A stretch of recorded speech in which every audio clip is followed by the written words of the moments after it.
اعوذ باللہ من الشیطان الرجیم بسم اللہ الرحمن الرحیم۔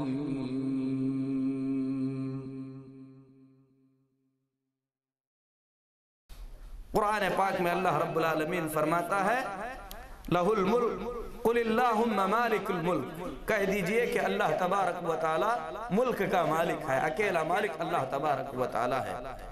اللہ رب العالمین فرماتا ہے الحمدللہ الذی فاطر السماوات والارض جائر الملائکۃ رسلا اولی اجنحۃ مثنی وثلاث ورباع۔ ساری تعریف اس اللہ کے لیے ہے جو آسمان و زمین کا پیدا کرنے والا ہے، جس نے فرشتے کو اپنے اور پیغمبروں کے درمیان رسول بنایا ہے۔ آپ صلی اللہ علیہ وسلم کی بعثت کے بعد جو بھی اپنی پیغمبری کا دعویٰ کرتا ہے وہ جھوٹا اور دجال ہے۔ نبی صلی اللہ علیہ وسلم نے جبریل علیہ السلام کو 2 مرتبہ ان کی اصلی شکل میں آپ نے دیکھا ہے۔ آپ فرماتے ہیں قد سد الافق، اتنے عظیم الہیکل ہیں کہ آسمان اور زمین کا جو خلا ہے اسے بھر دیے ہیں۔ اگر کوئی آدمی رسول اکرم صلی اللہ علیہ وسلم کی ثابت شدہ حدیثوں میں سے کسی ایک حدیث کو ثابت ہونے کے بعد انکار کرتا ہے تو وہ آدمی بھی دائرہ اسلام سے خارج ہو جاتا ہے، کافر ہو جاتا ہے۔ ان الحمد للہ نحمده ونستعینه ونستغفره ونؤمن به ونتوکل علیہ ونعوذ باللہ من شرور انفسنا ومن سیئات اعمالنا من يهده الله فلا مضل له ومن يضلل فلا هادي له وأشهد أن لا إله إلا الله وحده لا شريك له وأشهد أن محمدًا عبده ورسوله أرسله بالحق بشيرا ونذيرا أما بعد فإن أحسن الحديث كتاب الله وخير الهدي هدي محمد صلى الله عليه وسلم وشر الأمور محدثاتها وكل محدثة بدعة وكل بدعة ضلالة وكل ضلالة في النار۔ يا أيها الذين آمنوا اتقوا الله حق تقاته ولا تموتن إلا وأنتم مسلمون۔ يا أيها الناس اتقوا ربكم الذي خلقكم من نفس واحدة وخلق منها زوجها وبث منهما رجالا كثيرا ونساء واتقوا الله الذي تساءلون به والأرحام إن الله كان عليكم رقيبا۔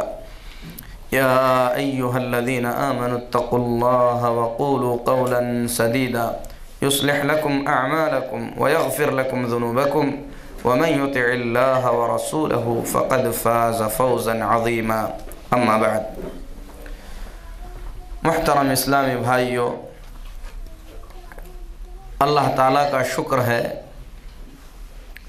کہ اللہ رب العالمین نے ہم تمام کو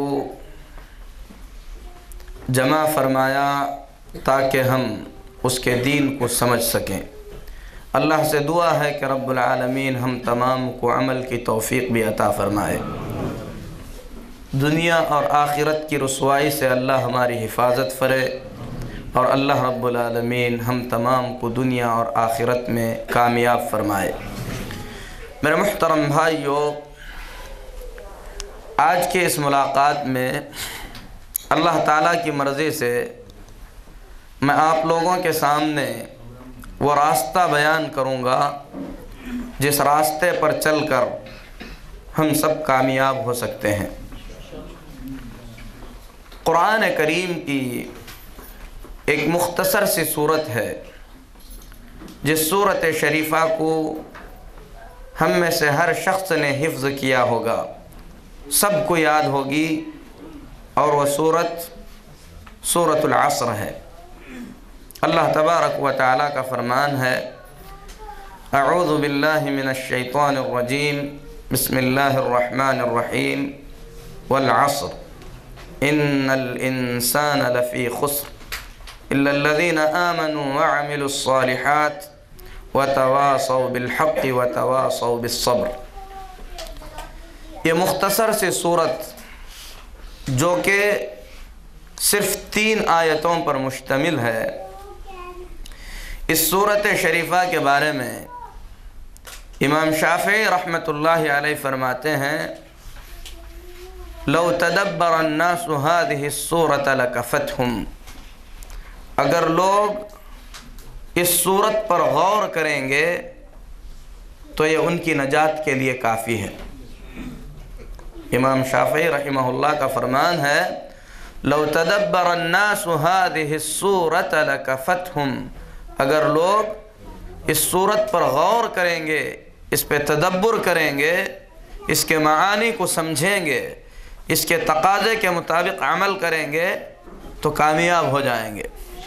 اے اللہ ہم تمام کو قرآن کریم میں تدبر کرنے کی توفیق عطا فرما۔ میرے محترم بھائیو، اس صورت شریفہ کے سلسلے میں امام شافعی رحمہ اللہ نے یہ جو بات بیان فرمائی ہے، یہ بات بے معنی نہیں ہے، بلکہ اگر ہم اس صورت پر غور کریں گے تو ہم کو یہ بات بالکل سمجھ میں آ جائے گی کہ اللہ تعالیٰ نے اس مختصر سی صورت میں ہماری کامیابی کا راستہ بیان فرمایا ہے۔ اللہ رب العالمین سورۃ کریمہ کی ابتدا میں زمانے کی قسم کھاتا ہے، والعصر، زمانے کی قسم، ان الانسان لفی خسر، یقیناً انسان بلا کسی شک و شبہ کے گھاٹے میں ہے، نقصان میں ہے۔ عربی زبان کے اسلوب کے حساب سے اگر دیکھا جائے تو اللہ تبارک و تعالیٰ نے یہاں پر بات کی اہمیت کو بتلانے کے لیے تاکید کے 3 اہم اسالیب اللہ تبارک و تعالیٰ نے بیان فرمائے ہیں۔ سب سے پہلے اللہ تبارک و تعالیٰ نے قسم کھائی ہے، جبکہ ومن اصدق من اللہ قیلا، اللہ سے زیادہ سچا کون ہو سکتا ہے؟ اللہ تبارک و تعالیٰ کو قسم کھانے کی کوئی ضرورت نہیں ہے، لیکن اللہ نے قسم کھائی یہ بتانے کے لیے کہ بعد میں آنے والی بات بہت ہی زیادہ اہم اور بہت ہی زیادہ ضروری بات ہے، ایسی بات ہے کہ اسے دھیان دینا چاہیے۔ اس کے بعد اللہ تبارک و تعالیٰ نے تاکید کا لفظ استعمال کیا جو انا کی شکل میں ہے، یعنی بے شک، بغیر کسی شک کے۔ پھر اس کے بعد اللہ تعالیٰ نے لفی خسر کہا، یہاں پر تاکید کا دوسرا لفظ استعمال کیا گیا، تو بات بہت اہم ہے، اسی لیے 3 مرتبہ اس کی تاکید کی گئی۔ 3 تاکیدوں کے بعد اللہ تبارک و تعالیٰ انسانوں کے بارے میں فرماتا ہے ان الانسان لفی خسر، کہ یقیناً انسان نقصان میں ہے، گھاٹے میں ہے۔ کون سا نقصان ہے جو بیان کیا جا رہا ہے؟ جس نقصان کا بیان ہو رہا ہے یہ نقصان آخرت کا نقصان ہے، جنت کے چھوٹ جانے کا نقصان ہے، جہنم میں داخل ہونے کا نقصان ہے، اور اس سے بڑا نقصان کوئی نقصان نہیں ہو سکتا۔ اللہ تبارک و تعالیٰ اس نقصان سے ہم تمام کی حفاظت فرمائے، آخرت کی کامیابی اللہ تعالیٰ ہم تمام کو عطا فرمائے۔ اللہ تبارک و تعالیٰ نے پورے انسانوں کے بارے میں قسم کھا کر تاکیدی انداز میں جب یہ بتلا دیا کہ انسان نقصان اور گھاٹے میں ہے، تو اس کے بعد اللہ تبارک و تعالیٰ نے اس نقصان سے بچنے کا طریقہ بھی بیان فرمایا۔ کہا کہ کچھ ایسے راستے ہیں جنہیں اپنا کر اس نقصان سے بچا جا سکتا ہے۔ وہ راستہ کیا ہے؟ إِلَّا الَّذِينَ آمَنُوا وَعَمِلُوا الصَّالِحَاتِ وَتَوَاصَوْا بِالْحَقِّ وَتَوَاصَوْا بِالصَّبْرِ۔ اس نقصان سے بچے ہوئے ہیں وہ لوگ جو کہ ایمان لاتے ہیں، عمل صالح کرتے ہیں، حق کی وصیت کرتے ہیں اور صبر کی وصیت کرتے ہیں۔ یہ 4 باتیں ہیں، یہ 4 چیزیں ہیں۔ ان چاروں چیزوں کو اگر کوئی شخص اپنا لے تو وہ شخص آخرت کے نقصان سے، آخرت کے گھاٹے سے بچ سکتا ہے اور کامیاب ہو سکتا ہے۔ میرے محترم بھائیو، ان 4 باتوں میں سب سے پہلی بات ہے ایمان۔ ایمان کامیابی کی سب سے بڑی اور سب سے اہم اور سب سے ضروری شرط ہے۔ ایمان کے بغیر آخرت کی کامیابی کا تصور ہی نہیں کیا جا سکتا۔ جو شخص ایمان سے خالی ہے کبھی بھی کامیاب نہیں ہو سکتا۔ تو ہم تمام کو جاننا چاہیے کہ ایمان کہتے کسے ہیں، ایمان کا مطلب کیا ہے؟ ایمان کا مطلب جاننے کے لیے اگر ہم رسول اکرم صلی اللہ علیہ وسلم کی احادیث شریفہ کو دیکھتے ہیں تو بالکل یہی سوال کہ ایمان کیا ہے، یہ سوال جبریل امین علیہ السلام نے محمد الرسول اللہ صلی اللہ علیہ وسلم سے صحابہ کی مجلس میں کیا تھا، صحابہ کو یہ بتلانے کے لیے کہ ایمان ہوتا کیا ہے۔ تو نبی کریم صلی اللہ علیہ وسلم نے جبریل کے اس سوال پر کہ اخبرنی عن الایمان، مجھے ایمان کے بارے میں بتلائیے، تو نبی کریم صلی اللہ علیہ وسلم نے فرمایا الایمان ان تؤمن باللہ وملائکتہ وکتبہ ورسلہ والیوم الآخر والقدر خیرہ وشرہ۔ ایمان کا مطلب یہ ہے کہ تم اللہ پر ایمان لاؤ، اللہ کے ملائکہ یعنی فرشتوں پر ایمان لاؤ، اللہ کے رسولوں پر ایمان لاؤ، اللہ کی کتابوں پر ایمان لاؤ، اور قیامت کے دن پر ایمان لاؤ، تقدیر کے اچھے اور برے ہونے پر ایمان لاؤ۔ اسے ارکان ایمان کہا جاتا ہے۔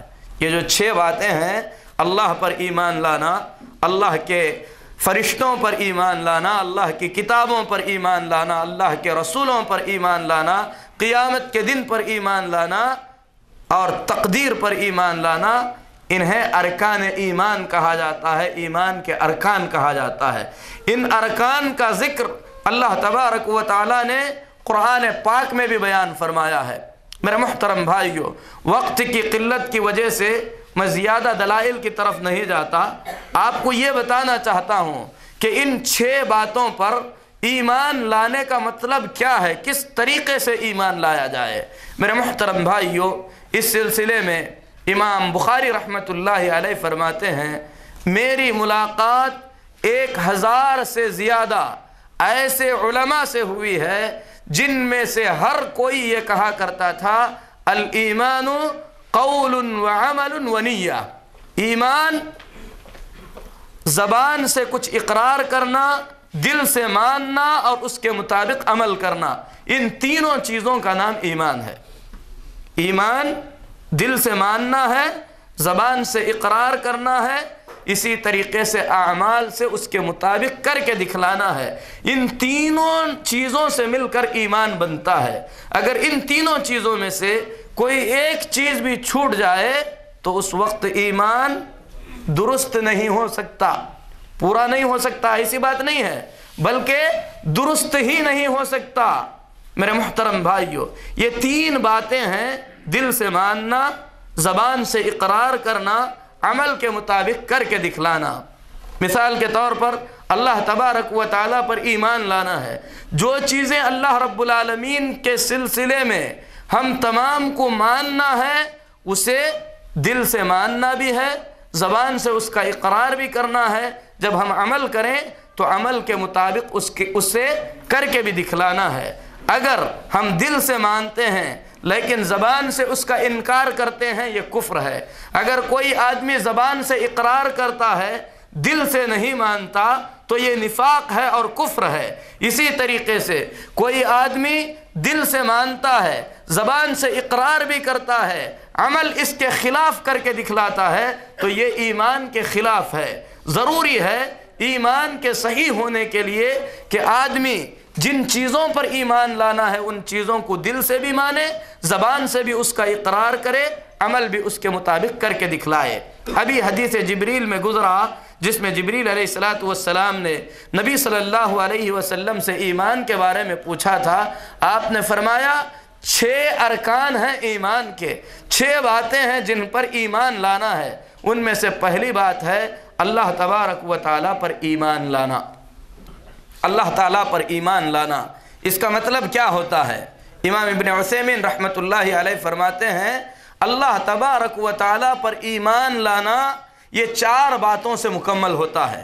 4 چیزیں ہیں اللہ رب العالمین کے سلسلے میں، ان پر ایمان رکھنا ضروری ہے۔ اگر ان 4 باتوں پر ہم نہیں ایمان رکھیں گے یا ان 4 باتوں کو ہم نہیں مانیں گے تو اللہ پر ایمان درست نہیں ہوگا۔ اللہ پر ایمان لانے میں سب سے پہلی بات ہے ہم یہ مانیں کہ اللہ تبارک و تعالی موجود ہے، اللہ تبارک و تعالی موجود ہے، ہمیشہ سے ہے، ہمیشہ رہے گا۔ اللہ سے پہلے کچھ بھی نہیں، اللہ کے بعد بھی کچھ بھی نہیں ہے۔ اسے دل کی گہرائی کے ساتھ ماننا ہے، اللہ رب العالمین کے وجود کا اقرار بھی کرنا ہے۔ اسی طریقے سے عمل جب کریں تو اللہ رب العالمین کو موجود مان کر اس کے مطابق عمل کرنا ہے۔ اللہ تعالیٰ موجود ہے، اس کی کوئی زیادہ دلائل دینے کی ضرورت نہیں ہے، کیونکہ دنیا کی ہر چیز اللہ تبارک و تعالیٰ کے وجود کی دلیل ہے۔ اللہ تبارک و تعالیٰ اس دلیل کو واضح الفاظ میں بیان کرتے ہوئے فرماتا ہے، ام خلقوا من غیر شیء ام هم الخالقون، کسی پیدا کرنے والے کے بغیر یہ خود بخود پیدا ہو گئے ہیں یا انہوں نے خود اپنے آپ کو پیدا کیا ہے۔ ہم جب موجود نہیں تھے، اپنے آپ کو ہم پیدا کرنے کی طاقت نہیں رکھتے تھے۔ جب ہم موجود ہیں، اپنے نفع و نقصان کے طاقت کے مالک نہیں ہیں۔ بھلا جب ہم موجود نہیں تھے کیسے اپنے آپ کو پیدا کر سکتے؟ جس نے پیدا کیا ہے وہی اللہ تبارک و تعالی ہے۔ تو سب سے پہلی چیز ہے اللہ پر ایمان لانے میں اللہ کے وجود کو ماننا۔ دوسری چیز ہے اللہ تبارک و تعالیٰ کو رب تسلیم کرنا، اور یہ ماننا کہ اللہ تبارک و تعالیٰ تنہا اکیلا رب ہے، اس کے سوا رب کوئی نہیں ہے۔ اللہ تبارک و تعالیٰ تنہا اکیلا رب ہے۔ اس کی دلیل کیا ہے؟ قرآن پاک میں اللہ تعالیٰ فرماتا ہے الحمدللہ رب العالمین، ساری حمد، ساری تعریف اللہ کے لیے ہے جو تمام جہانوں کا رب ہے۔ اور رب کا مطلب کیا ہوتا ہے؟ رب کا مطلب ہے وہ ذات عظیم جس نے پیدا کیا ہے ساری چیزوں کو، اور وہی ان تمام چیزوں کا مالک ہے، اور وہی ان تمام چیزوں کا مدبر یعنی نظام چلانے والا ہے۔ رب، ان تین چیزوں پر مکمل طور پر ایمان رکھنے سے ہم ربوبیت پر ایمان لاتے ہیں۔ پہلی چیز ہے ہر چیز کا پیدا کرنے والا اللہ تبارک و تعالی ہے، اللہ خالق کل شیء، اللہ تعالی ہر چیز کا پیدا کرنے والا ہے۔ اسی طریقے سے پیدا کرنے کے بعد مالک اللہ ہی ہے، کسی نے اللہ تعالیٰ کی پیدا کی ہوئی چیزوں کو اللہ تبارک و تعالیٰ سے چھینا نہیں ہے، یا کوئی دوسرا مالک نہیں بنا ہے۔ یہاں تک کہ دنیا میں بھی اگر اللہ تبارک و تعالیٰ نے کسی کو کسی چیز کا مالک بنایا ہے، وقتی طور پر مالک بنایا ہے۔ اسی لیے آدمی کے موت کے ساتھ اس کی ملکیت ختم ہو جاتی ہے۔ تو مالک حقیقی کون ہے؟ اکیلا اللہ تبارک و تعالیٰ ہے۔ قرآن پاک میں اللہ رب العالمین فرماتا ہے لہ الملک قل اللہم مالک الملک، کہہ دیجئے کہ اللہ تبارک و تعالیٰ ملک کا مالک ہے، اکیلا مالک اللہ تبارک و تعالیٰ ہے۔ اسی طریقے سے پیدا کیا، مالک بنا، اور دنیا کا نظام بھی اکیلا اللہ تبارک و تعالیٰ چلا رہا ہے۔ اس میں اللہ تبارک و تعالیٰ کا کوئی شریک نہیں ہے۔ الا لہ الملک ولہ الامر، ہر قسم کا ملک اللہ کے لیے ہے، ہر قسم کا نظام چلانا اللہ تبارک و تعالیٰ کے لیے ہے۔ یہ تین چیزیں اچھی طریقے سے سمجھنے کی ہیں کہ خالق اللہ ہے، مالک اللہ ہے، مدبر اللہ ہے۔ اگر یہ تین چیزیں اچھی طریقے سے سمجھ لیں گے تو ایسی صورت میں ہم نے اللہ تبارک و تعالیٰ کو رب مانا، اللہ تعالیٰ کی ربوبیت میں کسی کو شریک نہیں کرنا ہے۔ تو اللہ پر ایمان کے یہ دو تقاضے ہوئے، اللہ پر ایمان کی یہ دو باتیں ہوئیں، اللہ موجود ہے، اللہ تبارک و تعالیٰ رب ہے۔ تیسری چیز ہے جب اللہ تبارک و تعالیٰ موجود ہے، وہی رب ہے، تو عبادت کے لائق بھی وہی اکیلا اللہ تبارک و تعالیٰ ہے۔ یہ جو بات ہے اللہ تبارک و تعالیٰ تنہا اکیلا عبادت کے لائق ہے، یہی وہ بات ہے جس بات میں اہل توحید اور مشرکین کا ہمیشہ سے اختلاف چلا آ رہا ہے۔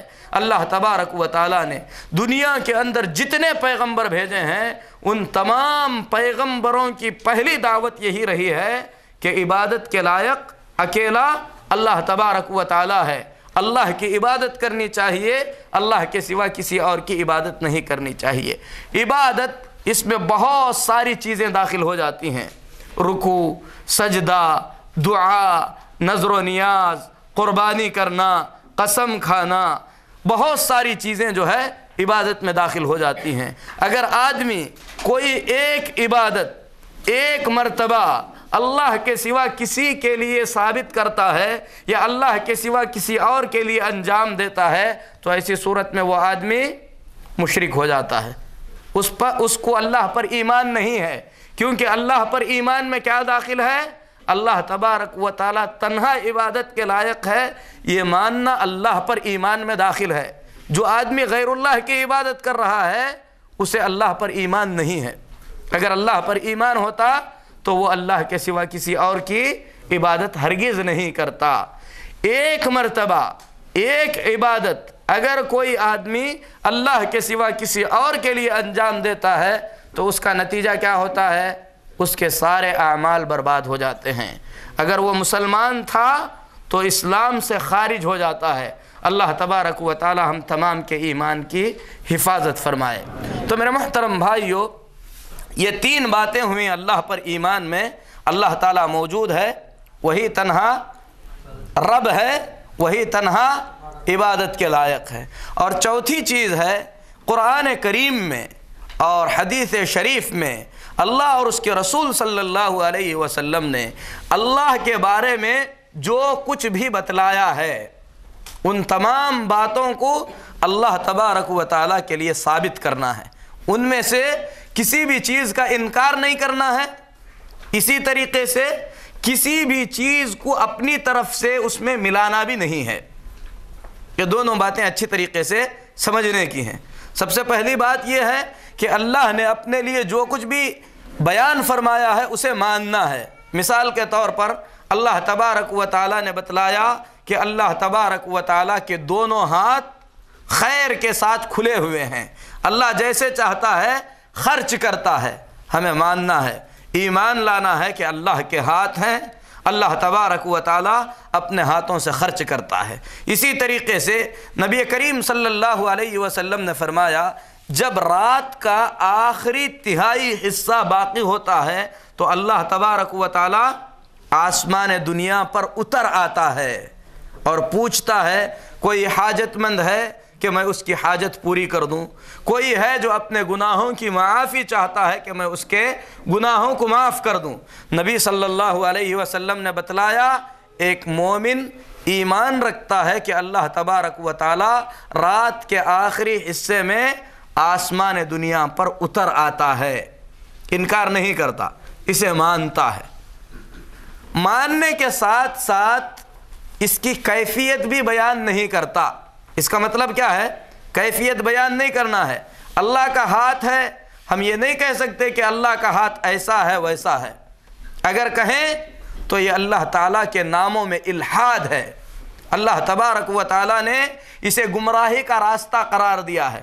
ایمان لانا ہے، کیسا ہے، کس طریقے کا ہے، یہ صفت بیان کرنے کی، یہ کیفیت بیان کرنے کی ہمیں اجازت نہیں ہے، کیونکہ اللہ تبارک و تعالیٰ کو کسی نے دیکھا نہیں ہے۔ اللہ کا ہاتھ ہے، اللہ نے بتلایا، ہم ایمان لاتے ہیں اور کہتے ہیں کہ اللہ کا ہاتھ اللہ تبارک و تعالیٰ کی شان کے لائق کا ہاتھ ہے، لیکن مخلوق میں سے کسی کے ہاتھ کے جیسا نہیں ہے، کیونکہ قرآن میں اللہ فرماتا ہے لیس کمثلہ شیء وہو السمیع البصیر، اللہ کے جیسی کوئی چیز نہیں ہے، اللہ تبارک و تعالیٰ سنتا اور دیکھتا ہے۔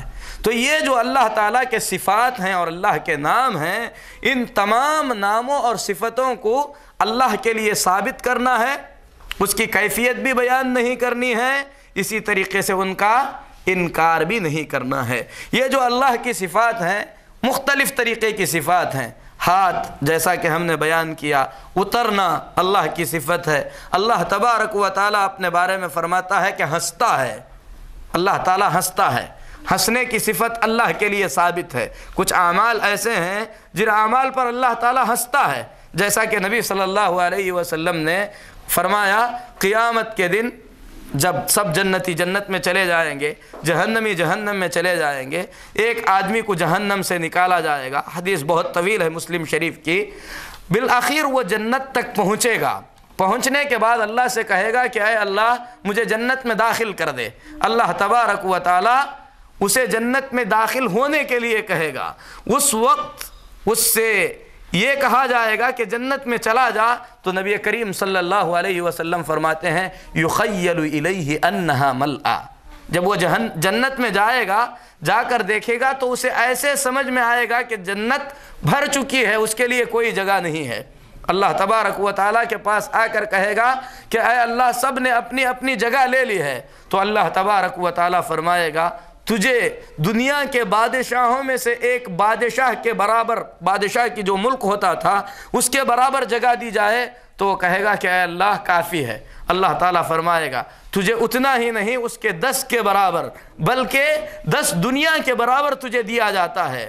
اس کے بعد وہ کہے گا کہ اے اللہ تو رب العالمین ہو کر میرے ساتھ مذاق کر رہا ہے، تو نبی کریم صلی اللہ علیہ وسلم فرماتے ہیں کہ وہاں پر اللہ تبارک و تعالی ہنسے گا۔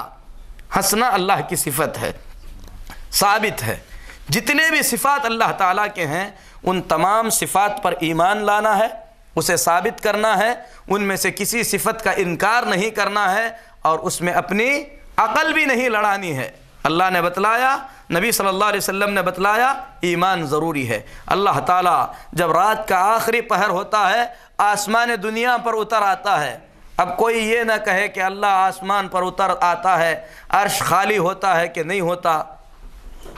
دنیا میں ہر وقت کسی نہ کسی جگہ پر رات کا آخری پہر ہوتا ہے، اللہ کب اتر آتا ہے، یہ سب ہمارے اپنے دماغ کی کھچڑی ہے، اسی سے پرہیز کرنا چاہیے۔ ایمان لانا ضروری ہے، کیونکہ نہ تو ہم پوری زمین کو جانتے ہیں، نہ تو پورے آسمان کو جانتے ہیں، نہ تو پورے اللہ کے عرش کو جانتے ہیں، اور نہ تو اللہ تبارک و تعالیٰ کو پوری طور پر جانتے ہیں۔ تو ہم اپنی عقل سے اگر سوچنے جائیں گے کہ اللہ تبارک و تعالیٰ رات کے آخری پہر میں آسمان دنیا پر کیسے اترتا ہے، تو ہماری عقل یہی کہتی ہے کہ جب اترتا ہے تو خالی ہونا چاہیے، لیکن ضروری نہیں ہے، کیونکہ دنیا میں بہت ساری چیزیں ایسی ہیں اترتی ہیں، لیکن جہاں سے اترتی ہیں وہ چیز خالی نہیں ہوتی۔ اگر ہم کسی ٹیبل سے نیچے اتر جائیں تو ٹیبل خالی ہو جائے گا، لیکن پانی کو اگر ایک گلاس سے دوسرے گلاس میں اتاریں گے، ایک گلاس میں تھوڑا باقی رہے گا، دوسرے گلاس میں بھی تھوڑا اتر جائے گا۔ مخلوق میں اگر اتنا فرق ہے تو اللہ تبارک و تعالیٰ کی ذات کے بارے میں سوچا نہیں جا سکتا۔ روشنی کو جب ہم اوپر سے نیچے اتارتے ہیں، جہاں سے اتار رہے ہیں وہاں پہ بھی موجود ہے، جہاں پر اتر رہی ہے وہاں پر بھی موجود ہے، اور اللہ کے جیسی کوئی چیز نہیں ہے۔ اللہ کے لیے بھلا کیا مثالیں دی جا سکتی ہیں۔ اللہ تعالیٰ اترتا ہے، اپنی ذات کے شان کے مطابق اللہ تعالیٰ اترتا ہے، ہم تمام پر ایمان ضروری ہے۔ تو یہ 4 باتیں ہیں، ان 4 باتوں کو ہمیں دل سے ماننا ہے۔ اگر ان کے بارے میں پوچھا جائے ہم جانتے ہیں، زبان سے اس کا اقرار بھی کرنا ہے اور اس کے مطابق عمل بھی کر کے دکھلانا ہے۔ مطلب کیا ہے عمل کر کے دکھلانا ہے؟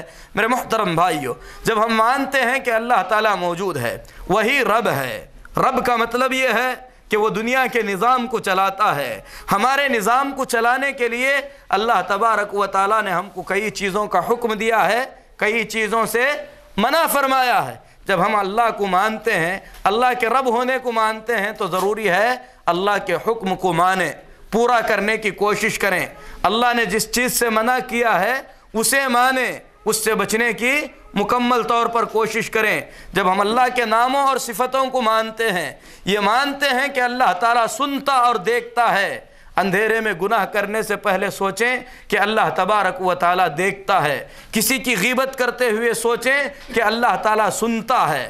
تو اللہ تبارک و تعالیٰ پر ایمان میں یہ ساری چیزیں داخل ہو جاتی ہیں کہ اللہ تعالیٰ پر ایمان کے تقاضے کے مطابق ہمارا عمل بھی ہونا چاہیے۔ میرے محترم بھائیو، وقت بہت ہی زیادہ مختصر ہے، مختصر انداز میں باقی ارکان ایمان کو بیان کرتا ہوں۔ اسی طریقے سے ہم تمام پر ضروری ہے کہ ہم اللہ کے ملائکہ پر ایمان لائیں۔ ملائکہ پر ایمان کا مطلب کیا ہے؟ دل سے ہم اس بات کو مانیں کہ اللہ کے فرشتے ہیں، جنہیں اللہ تعالیٰ نے پیدا فرمایا ہے، وہ اللہ کی مخلوق ہیں۔ اللہ تبارک و تعالیٰ کی کوئی صفت اللہ کے فرشتوں میں سے کسی فرشتے کو حاصل نہیں ہے، وہ سب اللہ کے بندے ہیں، اللہ کے خوف سے ڈرے رہتے ہیں۔ اللہ تبارک و تعالیٰ نے انہیں نور سے پیدا فرمایا ہے۔ قرآن پاک میں اللہ نے ان کے بارے میں فرمایا ہے لا یعصون اللہ وَيَفْعَلُونَ مَا يُؤْمَرُونَ، وہ کبھی اللہ کی نافرمانی نہیں کرتے، اللہ کی طرف سے جو حکم ان کو ہوتا ہے اس حکم کو مکمل طور پر بجا لاتے ہیں۔ اللہ تبارک و تعالیٰ نے انہیں بڑے خوبصورت انداز میں پیدا کیا ہے۔ قرآن میں اللہ تبارک و تعالیٰ جبریل امین علیہ السلام کے بارے میں فرماتا ہے عَلَّمَهُ شَدِيدُ الْقُوَى ذُو مِرَّةٍ فَاسْتَوَى، نبی صلی اللہ علیہ وسلم کو ایک قوی فرشتہ سکھاتا ہے جو بہت ہی زیادہ خوبصورت اور بہت ہی زیادہ طاقتور ہے۔ اور اللہ تبارک و تعالیٰ نے فرشتوں کے بارے میں فرمایا ہے جب اللہ نے انہیں پیدا کیا ان کو اللہ تبارک و تعالیٰ نے پر عطا فرمائے ہیں۔ اللہ رب العالمین فرماتا ہے الحمدللہ الذی فاطر السماوات والارض جاعل الملائکۃ رسلا اولی اجنحۃ مثنی وثلاث ورباع، ساری تعریف اس اللہ کے لیے ہے جو آسمان و زمین کا پیدا کرنے والا ہے، جس نے فرشتے کو اپنے اور پیغمبروں کے درمیان رسول بنایا ہے۔ یعنی پیغمبر کہاں سے سیکھتے ہیں؟ فرشتوں سے سیکھتے ہیں۔ فرشتوں کو کون سکھاتا ہے؟ اللہ تبارک و تعالیٰ سکھاتا ہے۔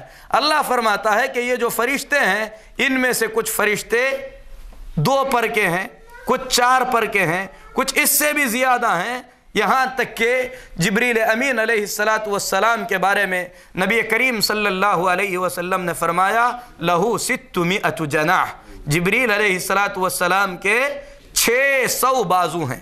کتنے بازو ہیں؟ 600 بازو ہیں۔ نبی کریم صلی اللہ علیہ وسلم نے فرمایا لہو 600 جناح، جبریل علیہ السلام کے 600 بازو ہیں۔ نبی صلی اللہ علیہ وسلم نے جبریل علیہ السلام کو 2 مرتبہ ان کی اصلی شکل میں آپ نے دیکھا ہے۔ آپ فرماتے ہیں قد سد الافق، اتنے عظیم الہیکل ہیں کہ آسمان اور زمین کا جو خلا ہے اسے بھر دیے ہیں۔ یہ اللہ کے فرشتوں میں سے ایک فرشتہ ہے، اور اللہ تعالیٰ کے فرشتوں کی تعداد اللہ کے سوا کوئی نہیں جانتا۔ ابو داؤد میں ہے، حدیث صحیح ہے، نبی کریم صلی اللہ علیہ وسلم نے فرمایا مجھے اللہ کی طرف سے اجازت دی گئی ہے کہ میں اللہ کے فرشتوں میں سے ایک فرشتے کے بارے میں کچھ بیان کروں۔ نبی صلی اللہ علیہ وسلم فرماتے ہیں ما بین شحمۃ اذنہ الی عاتقہ مسیرۃ 700 عام، اس فرشتے کی کان کی لو یعنی کان کا آخری کنارہ اور گردن کے درمیان کی جو مسافت ہے وہ 700 سال کی مسافت کے برابر ہے۔ اللہ کا ایک فرشتہ ہے جو اللہ کے عرش کو اٹھائے ہوئے ہے۔ وَمَا يَعْلَمُ جُنُودَ رَبِّكَ إِلَّا هُوَ، اللہ تعالیٰ کے جو فوج ہے اسے اللہ کے سوا کوئی جانتا نہیں ہے۔ تو یہ عظیم الہیکل فرشتے جنہیں اللہ تعالیٰ نے پیدا فرمایا ہے اتنے عظیم ہونے کے باوجود کبھی اللہ کی نافرمانی نہیں کرتے۔ اس سے ہمیں درس لینا ہے، سبق لینا ہے کہ ہم جیسے کمزور انسان جنہیں اللہ تبارک و تعالیٰ نے پیدا کیا، عزت عطا فرمائی ہے، اللہ کے مقام کو جاننا ہے، اللہ تعالیٰ کی عظمت کو سمجھنا ہے، اللہ تعالیٰ کی نافرمانی سے ہم تمام کو بچنا ہے۔ جیسے اللہ کے فرشتے اللہ کے خوف سے پریشان رہتے ہیں، ہیبت زدہ رہتے ہیں، اسی طریقے سے ہم تمام کو بھی اللہ کا خوف کرنا چاہیے۔ تو میرے محترم بھائیو، یہ فرشتے بہت ہی زیادہ ہیں، ان کی تعداد کو اللہ کے سوا کوئی نہیں جانتا، لیکن ہر چیز اللہ رب العالمین کے پاس الکتاب میں لکھی ہوئی ہے۔ ان میں سے کچھ فرشتے ایسے ہیں جن فرشتوں کا اللہ تبارک و تعالیٰ نے قرآن میں تذکرہ فرمایا ہے، جن میں سے جبریل علیہ السلام، اسی طریقے سے میکائیل اور اسرافیل خصوصیت سے ذکر کیے گئے ہیں۔ اسی طریقے سے جہنم کے داروغہ کا بھی ذکر کیا گیا جن کا نام مالک ہے۔ اسی طریقے سے کچھ فرشتے انسانوں کے اعمال لکھنے کے لیے مقرر کر دیے گئے ہیں، کرامن کاتبین یعلمون ما تفعلون، معزز لکھنے والے فرشتے، تم جو کچھ بھی کرتے ہو اسے جانتے ہیں۔ یعنی اللہ تبارک و تعالیٰ نے انہیں ایسی طاقت عطا فرمائی ہے کہ آپ کے اعمال کو وہ جانتے ہیں۔ اسی لیے کوئی آدمی یہ نہ کہے کہ اگر میں ایسی جگہ پہ چلے جاؤں جہاں پر تصویریں ہیں تو فرشتے داخل نہیں ہوتے، میں کچھ بھی کروں گا تو لکھیں گے نہیں۔ نہیں، ایسی بات نہیں ہے۔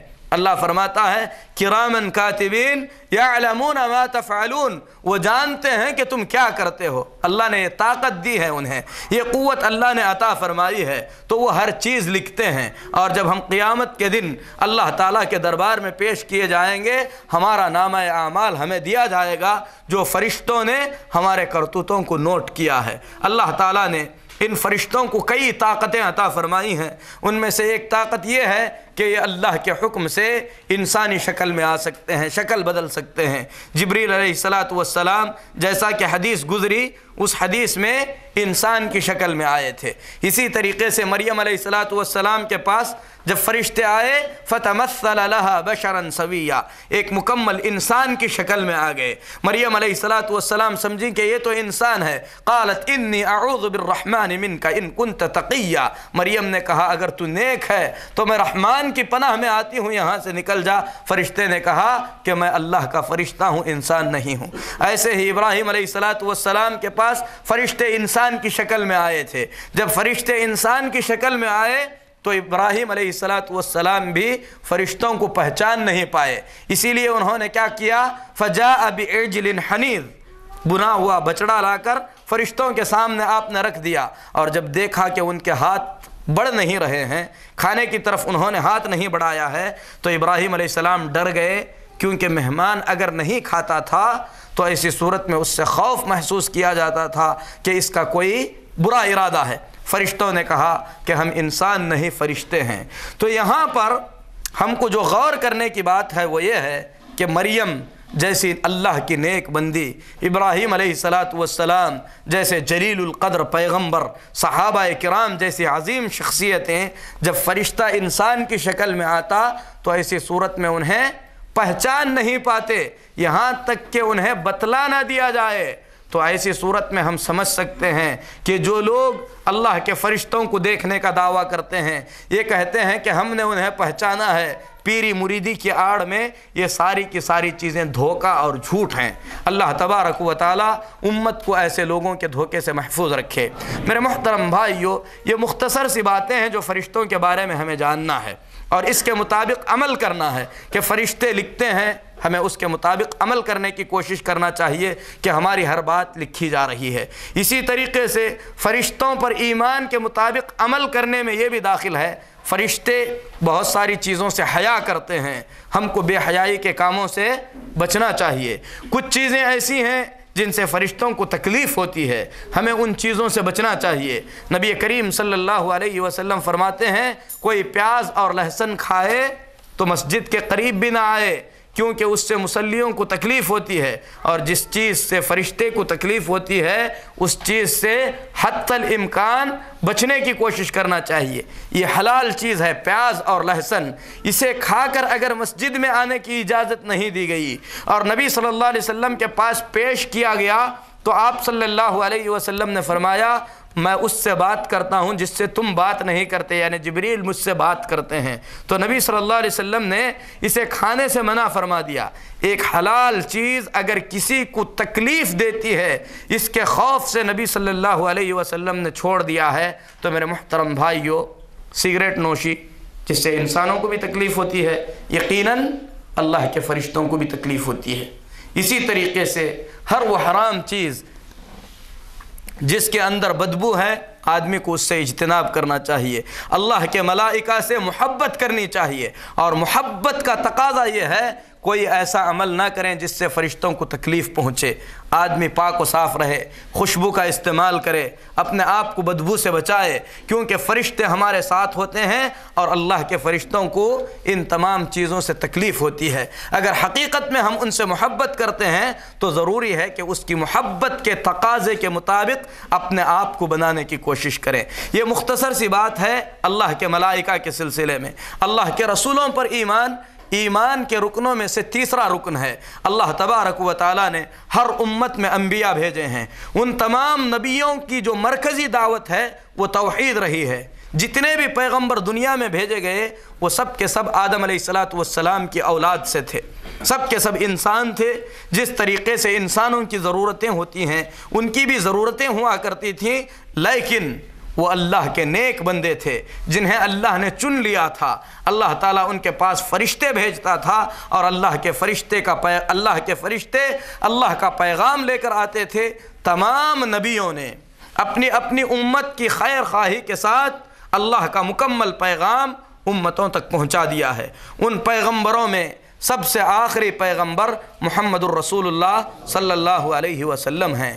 محمد الرسول اللہ صلی اللہ علیہ وسلم کے دنیا میں بھیجے جانے کے بعد اب دنیا میں کوئی نئے پیغمبر آنے والے نہیں ہیں، اسی لیے آپ صلی اللہ علیہ وسلم کی بعثت کے بعد جو بھی اپنی پیغمبری کا دعویٰ کرتا ہے وہ جھوٹا اور دجال ہے۔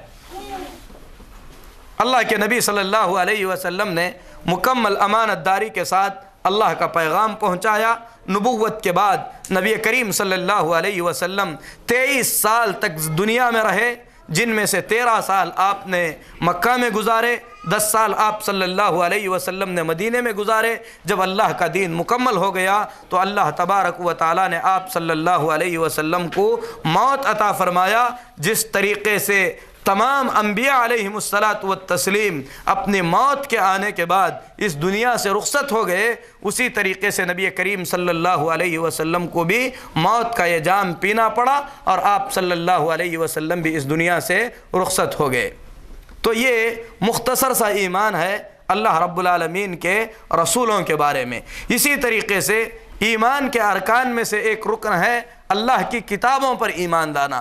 اللہ کی کتابوں پر ایمان کا مطلب یہ ہے کہ پیغمبروں میں سے کچھ پیغمبروں کو اللہ نے کتابیں عطا فرمائیں، جن میں سے اللہ تبارک و تعالیٰ نے موسیٰ علیہ السلام کی کتاب تورات، عیسیٰ علیہ السلام کی کتاب انجیل، داؤد علیہ السلام کی کتاب زبور اور ابراہیم علیہ السلام کے صحیفوں کا تذکرہ فرمایا ہے۔ ان کتابوں میں آخری کتاب محمد الرسول اللہ صلی اللہ علیہ وسلم کو دی گئی کتاب قرآن کریم ہے۔ قرآن کریم کے نازل ہونے کے بعد دوسری تمام کتابیں منسوخ کر دی گئی ہیں، یعنی اس پر عمل نہیں کیا جائے گا بلکہ عمل قرآن کریم پر کیا جائے گا۔ لیکن پوری کتابوں پر ایمان ضروری ہے۔ پوری کتابوں پر ایمان کا مطلب کیا ہے؟ یعنی ماننا ہے کہ اللہ نے موسیٰ کو کتاب دیا تھا، عیسیٰ علیہ السلام کو کتاب دیا تھا، داؤد علیہ السلام کو کتاب دیا تھا، ابراہیم علیہ السلام کو صحیفے دیے گئے تھے، لیکن اس قوم کے لوگوں نے ان کتابوں کے اندر رد و بدل کر دیا۔ اللہ کے قانون کو اپنی باتوں کے ساتھ ملا کر کتاب کی جو اصلیت تھی اسے انہوں نے ختم کر دیا۔ اللہ تبارک و تعالیٰ نے قرآن کریم کو نازل کرنے کے بعد ان تمام کتابوں کو منسوخ کر دیا۔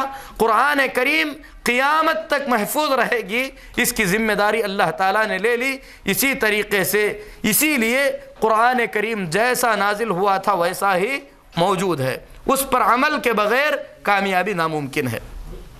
جس طریقے سے قرآن پر ایمان ضروری ہے اسی طریقے سے نبی کریم صلی اللہ علیہ وسلم کی سنتوں پر بھی ایمان ضروری ہے، کیونکہ سنتیں قرآن کریم کی تفسیر ہیں۔ نبی کریم صلی اللہ علیہ وسلم فرماتے ہیں الا انی قد اوتیت القرآن ومثلہ معہ، سنو کہ مجھے قرآن اور اس کے جیسی ایک اور چیز یعنی سنت عطا کی گئی ہے۔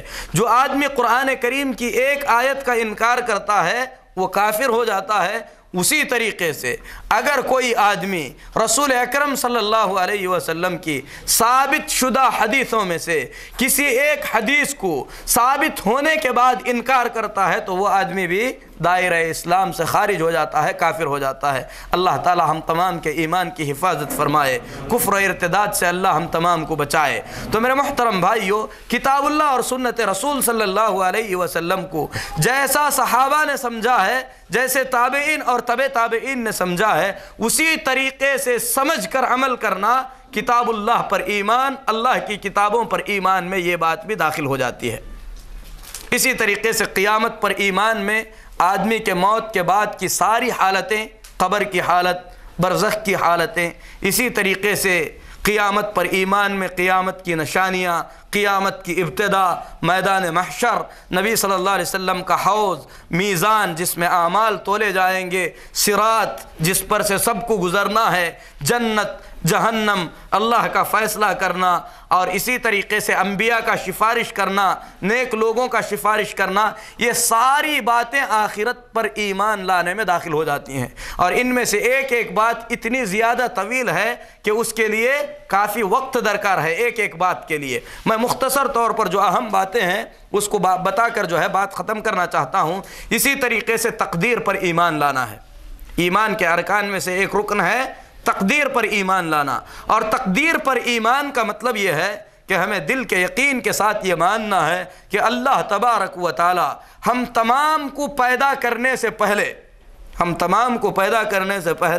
یہ جانتا تھا کہ ہم پیدا کیے جائیں گے۔ پیدا ہونے کے بعد اللہ یہ جانتا تھا کہ ہم کیا کیا کرنے والے ہیں، یہاں تک کہ ہم تمام کو پیدا کرنے سے پہلے ہمیشہ سے اللہ کو معلوم تھا اور معلوم ہے کہ ہم یہاں پر ایسے بیٹھیں گے، یہ گفتگو ہوگی۔ جیسے اب ہم دیکھ رہے ہیں، اللہ تبارک و تعالیٰ کو یہ ساری چیزیں پہلے ہی سے معلوم تھیں۔ اللہ کو جو معلوم تھا، اللہ تبارک و تعالیٰ نے اسی سابقہ اپنے علم کے مطابق تمام مخلوقات کی تقدیر سب کو پیدا کرنے سے 50,000 سال پہلے اللہ تعالیٰ نے لکھ دیا۔ جو کچھ لکھا جا چکا ہے اب اسی کے مطابق ہو رہا ہے۔ اس لیے نہیں ہو رہا ہے کہ وہ لکھا ہوا ہے، بلکہ لکھا اس لیے گیا ہے کہ وہ ہم کرنے والے تھے، اللہ کو معلوم تھا، اللہ تعالیٰ نے اپنے علم کے مطابق لکھ دیا۔ یہی تقدیر ہے۔ تقدیر کا مسئلہ زیادہ پیچیدہ کرنے کی ضرورت نہیں ہے۔ ہم کو اللہ نے اختیار دیا ہے، ہم کیا کرنے والے ہیں، اللہ علام الغیوب ہے، اپنے علم کے مطابق اللہ نے لکھا۔ اختیار ملنے کے بعد فلاں بندہ فلاں طریقے کی زندگی گزارے گا، یہ اللہ کو معلوم تھا، اللہ نے وہی لکھا، جو لکھا ہے اس کے مطابق ہم کرتے جا رہے ہیں۔ تو میرے محترم بھائیو، یہ مختصر سی تقدیر ہے۔ اس میں اللہ تعالیٰ کے ایمان، اللہ تعالیٰ کے علم پر ایمان ضروری ہے۔ اسی طریقے سے یہ بھی ایمان ضروری ہے کہ تقدیر لکھی جا چکی ہے۔ تقدیر لکھی جا چکی ہے تو بندے کو اختیار بھی دیا گیا ہے کہ آدمی اپنے اختیار کے مطابق کام کر سکتا ہے۔ اسی لیے جو ہم کر رہے ہیں اللہ اس کی سزا دے گا، جو ہم غلطی کر رہے ہیں اللہ تبارک و تعالیٰ اس کی سزا دے گا۔ اگر ہم نیکی کر رہے ہیں تو اللہ کی توفیق سے نیکی کر رہے ہیں، اگر ہم برائی کر رہے ہیں تو اپنے آپ کی وجہ سے ہم برائی کر رہے ہیں۔ اللہ سب کو نیکی کی توفیق دے، برائی سے اللہ تعالیٰ ہم تمام کو محفوظ رکھے۔ ایمان کے یہ 6 ارکان ہیں، ان ارکان کو اگر دل سے مان کر اس کے مطابق ہم ایمان لائیں گے تو یہ کامیابی کے 4 باتوں میں سے ایک بات مکمل ہوگی۔ دوسری بات ہے عمل صالح۔ عمل صالح 2 منٹ میں بیان کرتا ہوں مختصر انداز میں۔ عمل صالح وہ عمل ہوتا ہے جو خالص اللہ کے لیے کیا جائے اور نبی کریم صلی اللہ علیہ وسلم کی سنت کے مطابق کیا جائے۔ عمل خالص ہے، سنت کے مطابق نہیں ہے، صالح نہیں ہوگا۔ عمل سنت کے مطابق ہے، خالص اللہ کے لیے نہیں ہے، صالح نہیں ہوگا۔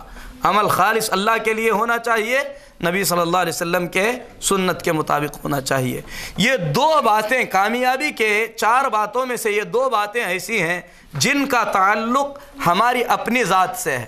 ہم کو ایمان لانا ہے، ہم کو عمل صالح کرنا ہے۔ اس کے بعد کی جو 2 باتیں ہیں، یہ 2 باتیں ہمارے علاوہ دوسروں سے جڑ کر پوری ہوتی ہیں۔ تیسری بات ہے یہ 4 باتوں میں سے حق کی وصیت کرنا۔ ہم نے ایمان سمجھ لیا، عمل صالح کر رہے ہیں، لوگوں کو اس کی دعوت دینا ہے، لوگوں کو اس کی طرف بلانا ہے، جس طریقے سے ممکن ہو سکے اس طریقے سے بلانا ہے۔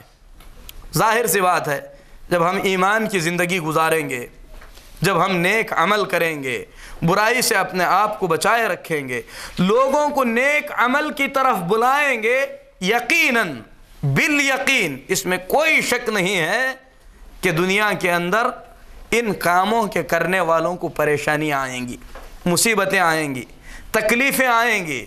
ان مصیبتوں اور تکلیفوں پر صبر کرنا ہے اور اپنے ساتھیوں کو صبر کی تلقین کرنا ہے۔